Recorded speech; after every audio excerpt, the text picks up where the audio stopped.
Back to my dad's channel. Welcome back to my dad's channel. Welcome back to my dad's channel. Good morning, good evening, good afternoon. This is Phoenix 198720 here to bring you my latest episode of my Let's Talk About series. And today we're going to be talking about Legend of Zelda Breath of the Wild 2.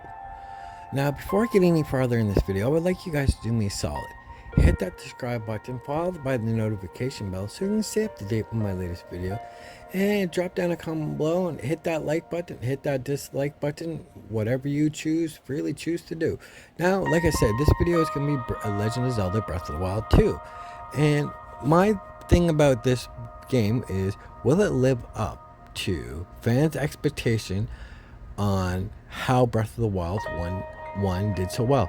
Now, Breath of the Wild 2 will be the first Legend of Zelda game solely designed and developed for the Nintendo Switch. Now, people will say, well, Breath of the Wild 1 was. No, it was a port from the Wii U. And then every Zelda game that we got on it has been a port from Game Boy, Wii, and the spin-offs. So Breath of the Wild 2 will be its first game developed for the Nintendo Switch, showing the fans what the Nintendo Switch could possibly do. They may not take a full advantage of the Nintendo Switch, or they may. It'd be very interesting on how they do this game.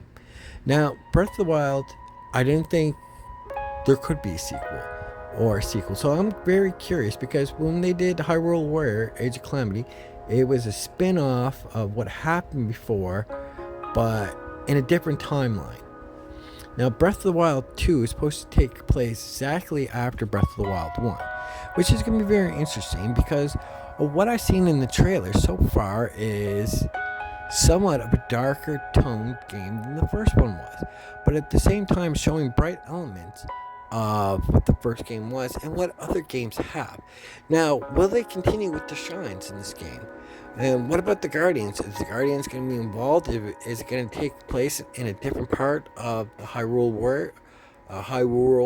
world? I don't know. I'm not quite sure, because it seems like it's going to be very interesting and what you're going to be able to do. Now, Nintendo has silently announced that this may be a multiplayer game for co-op. One plays as Link, one plays as Zelda. Now, until it's 100% confirmed, and I can see with my own eyes, we always know that Legend of Zelda, you always play as Link, and there's so many side characters to help you get through the game. Princess Zelda being one. Princess Zelda has never been a playable character unless you are talking about the spin-offs, like Hyrule Warrior and Hyrule Warrior Age of Calamity.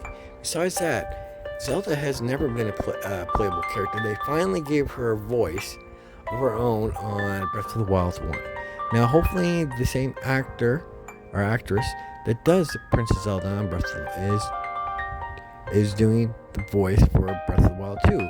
But if they don't, it'd be interesting how that actress portrays Princess Zelda in the way that she portrays herself.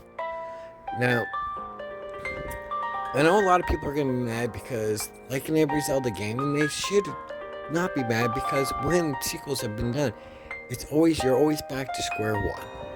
Now, people saying, well, Link was so strong, so how come with the save file, you're not going to be able to carry over anything? Because that's not how a Zelda game works.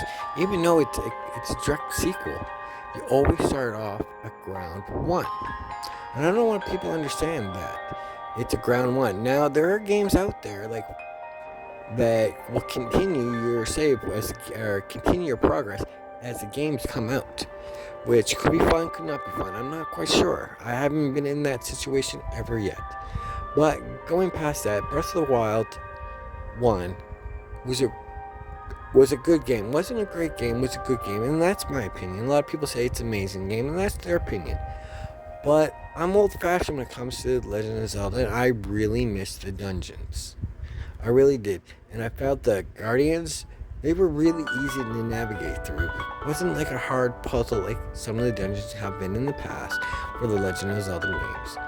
Now, the shrines, they were fun, but some of them were really boring, and some of them were really interesting, and then some of them were just pathetic, because you enter the shrine and you're at the end. Now, I do love the puzzles that they have used in the Breath of the Wild shines. They were neat, they were fun, and some of them were challenging, especially if you had to use the motion just to solve the puzzle, because a lot of people don't care for the motion. Now, if they can interpret that you can either A, do motion, or B, use controllers to do the same thing, that'd be even awesome. Because if you have a player playing on a Nintendo Switch Lite, that motion may not be able to be there as great as it was on the controller, or Joy-Con, either or. But I'm hoping honestly, I'm hoping they get rid of the motion and everything's controller-based, perfectly controller-based.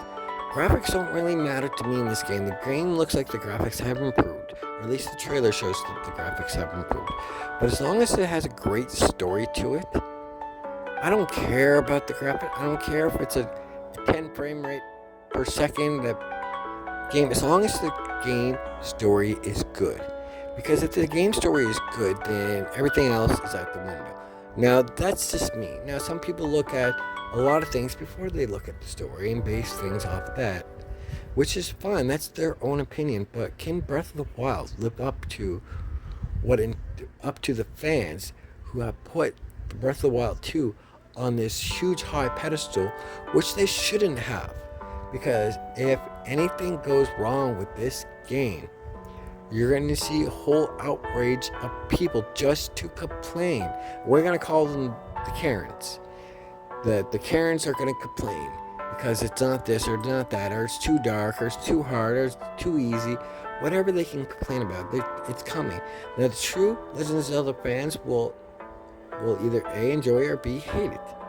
And when us Legend of Zelda fans love a game like Link to the Past, Ocarina of Time, Twilight Princess, which are all great Zelda games all on their own, we as the fans told the developers why we loved it and give them positive feedback, even if the feedback was negative. It was always done in a positive way. Now today we got the Karen group who just gonna whine because they're gonna whine, and that Karen group should not be playing video games. They should be at home twiddling their thumbs. Now, will Breath of the Wild end up changing elements in the game, or will they end up using the same elements as the past game? Will they change stuff around to make it more interesting? Because if they have the same, if it's taking a direct sequel is taking place a few days, a few weeks, a few months, a few years after that, what happens to all the shines? Will the Guardians still move around? Will it be the same people?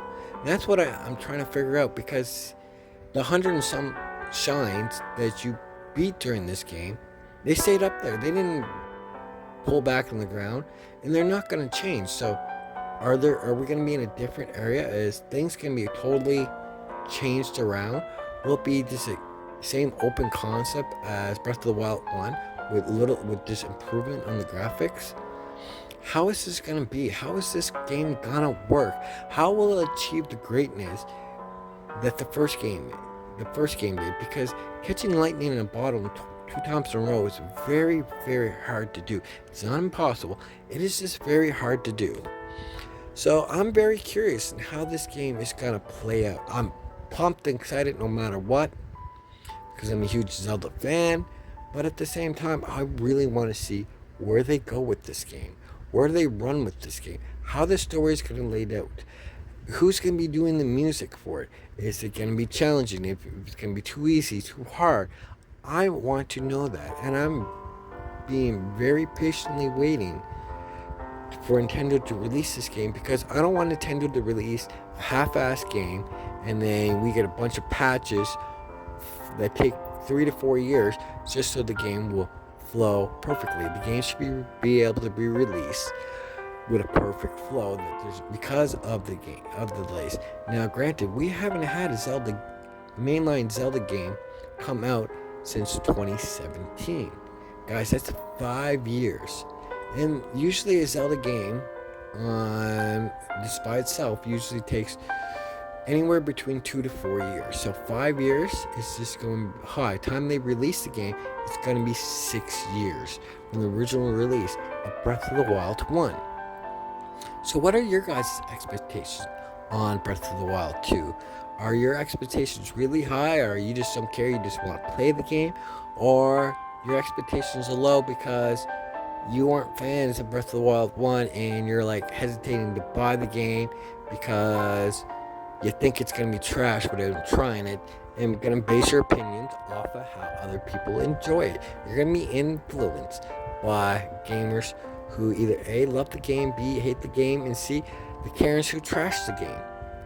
So, what are your guys' thoughts? Leave that in a comment below. Make sure you do me a favor, hit that like button and that subscribe button, followed by the notification bell. Until further ado, this is Phoenix 1987-20, saying I hope you have a good morning, good evening, good afternoon. Peace.